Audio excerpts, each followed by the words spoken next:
Hey again, how have you been doing? Hope everything's great. I do hope that you enjoy the course thus far, and let's move on to the next subject, which is one of the main rules of the attack. It's all about the time. Let's take a look at the first example and we'll see it more specifically. In this position it was white to play, and because the white's bishop on f4 has been attacked, white certainly decided to take there on e5, and now it is black to play. What do you think about it? Like, what kind of move would you play here? Well, pretty obviously black has to recapture, and he can either recapture by his queen or by the knight. And there is one common mistake that I see people make, is in situations like that, they just focus solely on their position, their pieces, and they think which move seems best for them. But it's always important to keep in mind the general picture. And if you just forget for a second about this bishop and just think about the position in a more general strategic terms, you may notice a couple of things. One of them is that white is a little bit behind in development. He still has his bishop on f1 undeveloped, so white still needs to take time to develop that bishop. Also, right now black is a pawn up, and therefore it will probably take time for white to capture that pawn back, if he can, which is another move that he will have to spend before developing his bishop, or instead of development. Anyway, it means that black is ahead in development, which may give you an idea that you may wish to start an attack, and you need to do this quickly. Imagine black decided to just take on e5 with a queen, which may seem like the most natural choice to just protect that weak pawn on e4. Say black recaptures. Now white has the time to develop the bishop. For instance, he can play bishop g2, attacking that pawn on e4. Black would need to protect it now somehow, maybe play rook e8, and white can continue with something like rook d4 to keep attacking that pawn, and everything is just okay for white. Let's take a few steps back and see what could have black done instead. In the actual game, black took with the knight. His idea is to give up the pawn, because white can now capture it, but instead he played rook to d8, and he tries to bring his pieces into the game as quickly as possible, trying to take advantage of the white's underdeveloped position. Now white is somewhat in trouble, because he needs to develop the bishop, but at the same time black is also threatening that pawn on f2. For instance, if white plays something like bishop e2, then even though it may seem like the black's queen from f6 needs to protect the knight, but in fact he can take on f2 because it would also attack the bishop, and this way black wins the pawn. Therefore, this is an unfavorable variation for white, and instead white decided to save the pawn. So he first exchanged the rooks and then played pawn to f4. And certainly white hopes for the black's knight to go away, then white would develop his light-squared bishop and have an approximately equal position. Is there anything better that black can play here? So again, that's the factor of time in the attack, which says that when you're attacking, you should try doing it quickly before your opponent has the time to regroup, to bring up more pieces into the defense, or to finalize his development, or do anything like that.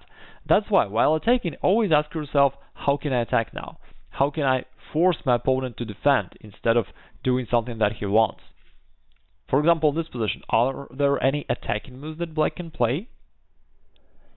If you think this way, you may find the move queen d6. Now black is threatening to go forward with the queen either to d1 or maybe to d2 and create some problems for the white's king. Therefore, white has no time to develop his bishop. He has to protect his king. He played queen c2, and now black moved the knight back, because in this case it also creates the threat of knight b4, which would additionally attack the queen and the pawn on a2, and therefore it's not just to retreat, it also somewhat prepares an attack. White played bishop c4, trying to also finalize his development, and black once again kept attacking by playing knight to a5. Right now black wants to grab that bishop, and then this would deflect the white's queen, which would have to recapture, and after that the black's queen can go inside with queen to d2 and make some bad work there, bad for white.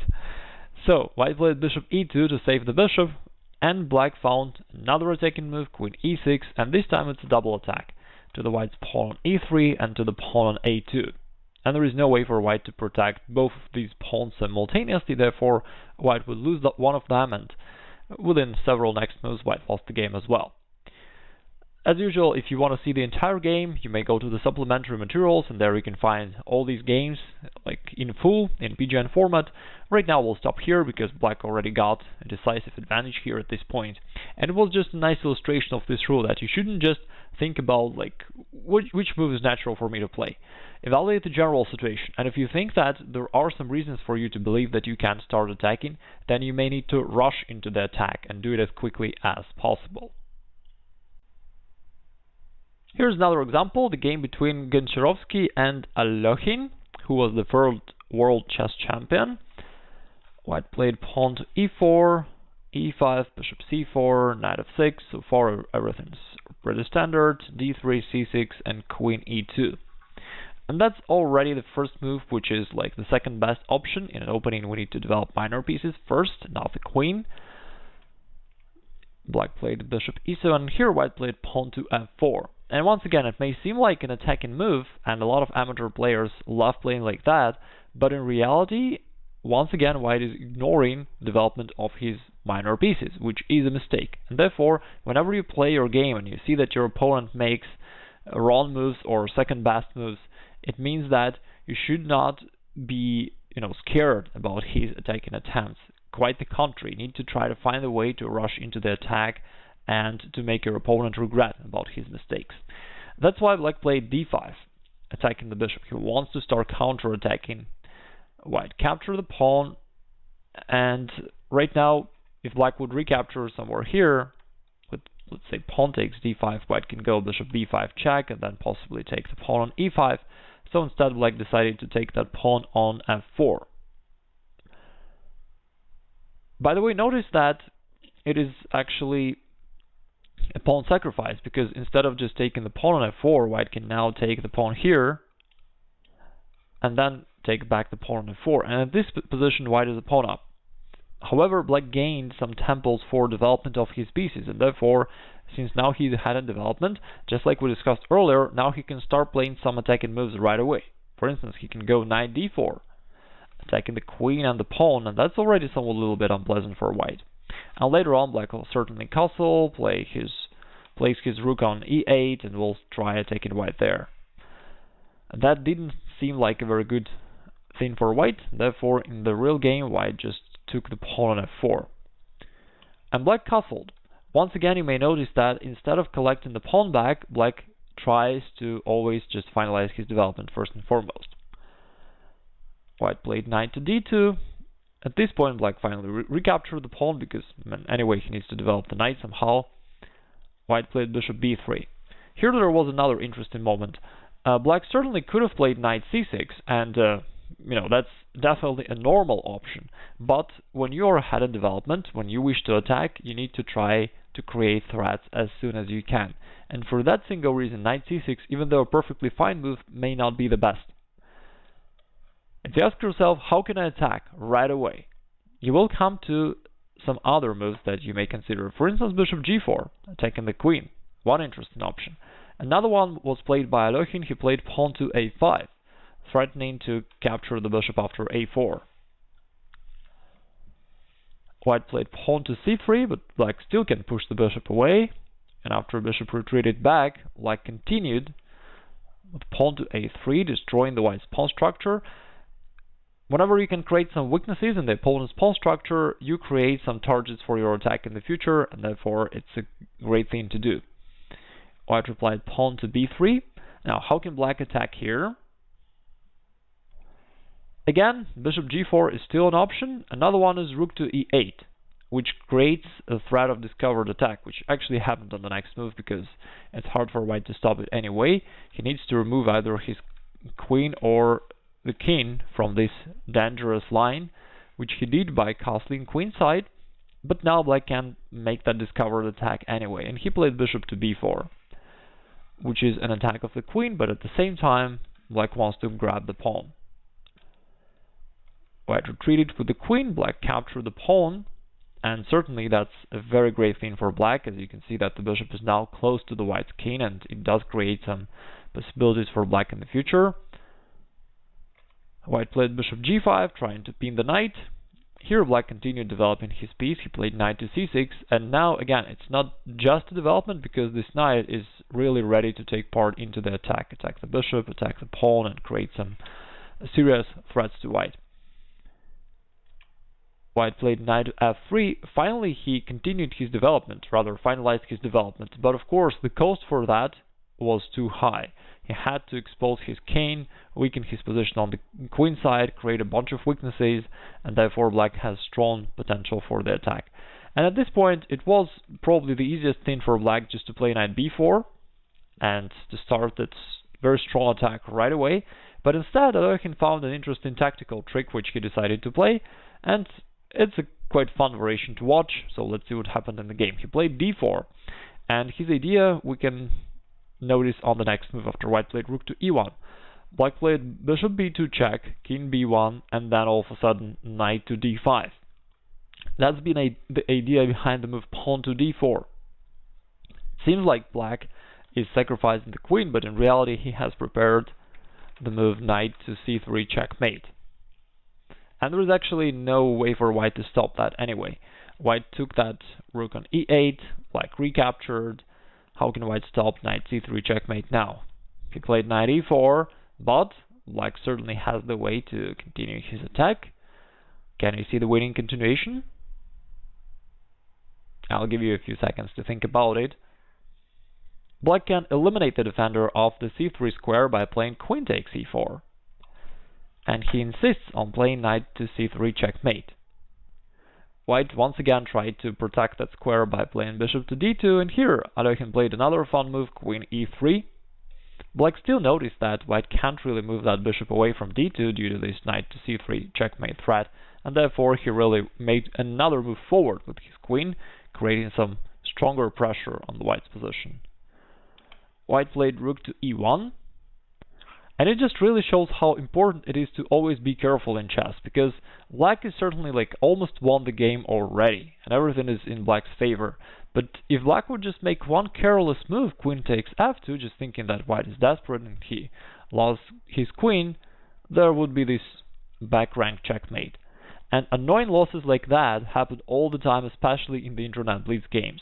And that's why I always recommend that you never forget to make the anti-blunder check. Before playing your move on the board, the one that you intend to play, ask yourself, are there any attacking moves that my opponent can play? This just helps you to prevent these kind of disastrous results that sometimes we all face, unfortunately. Alokhin certainly noticed that stuff, and he just plays bishop to f5. Another cool move. He just continues developing his pieces despite of the fact that his queen is under the attack, because he knows that he's going to checkmate white very soon. White captured the queen, black recaptured, the queen being attacked, it was retreated, black took an d2, and once again it renews the threat of knight c3 checkmate. So white played bishop to d1, trying to prepare this escape square for the king.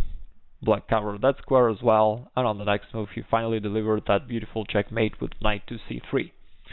Great game by Alokhin, but even more so, it's a great example of the fact that whenever you noticed in an opening or in any stage of the game that your opponent plays second best moves, or not something that seems to be a little bit weird or a little bit wrong to you, always think for ways to punish your opponent for that mistake.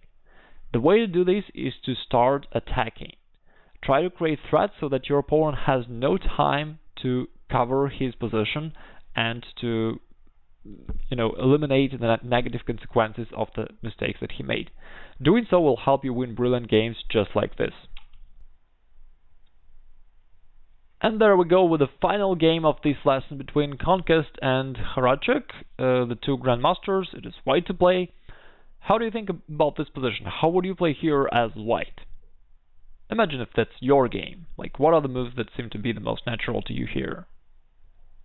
We can see that white has finalized the development already, while black still needs to take his time to play bishop to b7, and ideally speaking also rook to c8 to bring all of his pieces into play, while white has already developed all of his pieces. Therefore, it is definitely the time for white to begin his attack. When you want to start attacking, you need to focus your attention on opponent's half of the board and ask yourself, how can you play your pieces or pawns there and take or attack something? If you ask yourself this question, how can you move forward to the opponent's half of the board, you will easily find the move pawn to d5. It attacks the knight, and black can't recapture because the pawn is pinned. Black played knight to a5. In this position, white noticed that if he would just take there on e6, it doesn't give too much to white because black can simply recapture, and at the same time there is a little bit of an unpleasant opposition of the black's rook versus the white's bishop and queen. Therefore, white decided to remove the queen from this line, and he played queen b1. It's not the only move that white could have played here, of course, but it's one of the decent options. At the same time, white is also creating this battery, queen plus bishop, that starts pressuring black's king side. Black played queen d6. He's also doing the same thing, removing the queen from the pin. And once again, white asked himself, how can I attack here? If you think about this, what kind of moves can you find here? There are a number of them, like knight to b5 attacking the queen, knight to g5 attacking the pawn on h7, maybe pawn takes e6, because it's the forcing move. So these are the main moves that you need to consider. Maybe knight e4 as well. It's not on the black side of the board, but it's still a forcing move. Again, as you can see, when you know the right principles for finding attacking moves, everything becomes very easy for you. You don't have to think about all the potential moves that white can play because you know what to focus on. In the game, white chosen to play knight to g5, attacking the pawn on h7 because it's now attacked by the white's knight, the bishop, and the queen.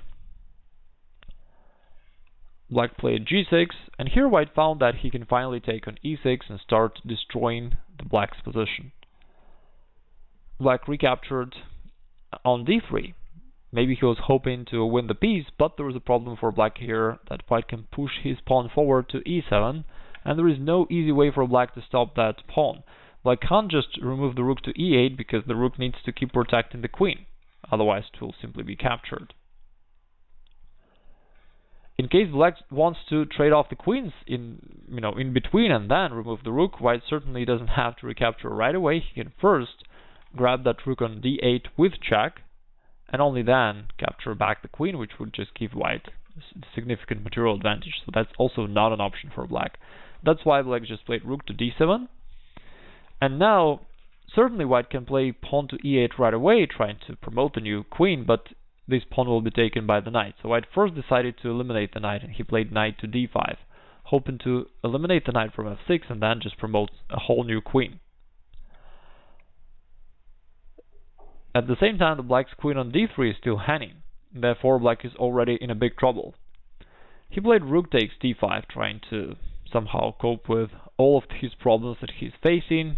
White continued pawn to e8, black recaptured, white captured with the rook, black played king g7, and now white took the rook back. Black recaptured the pawn. I don't analyze all the sidelines here, there are many, but you can just notice the general idea, and the general idea is that white is trying to attack by his every move. Since the time he noticed that he's ahead in development, that he completed his development while black doesn't, he realized that it's time to rush into the attack, and therefore, with his every move, he's trying to create certain problem for black. Even right now, black has just attacked the knight on g5, but white doesn't want to simply retreat with the knight, he wants to keep attacking. If white would just retreat the knight, black would have the time to move his bishop somewhere, maybe to b7. At the same time, that would also create the checkmating threat, and would finalize the development, and it will become not easy for white. Therefore, white does not want that. White doesn't want to give any free time to black. And so he plays rook b5, protecting the knight and at the same time attacking the queen. The queen has to go back, and here white once again asks himself, how can I attack here? And he felt that he can make check queen to a1.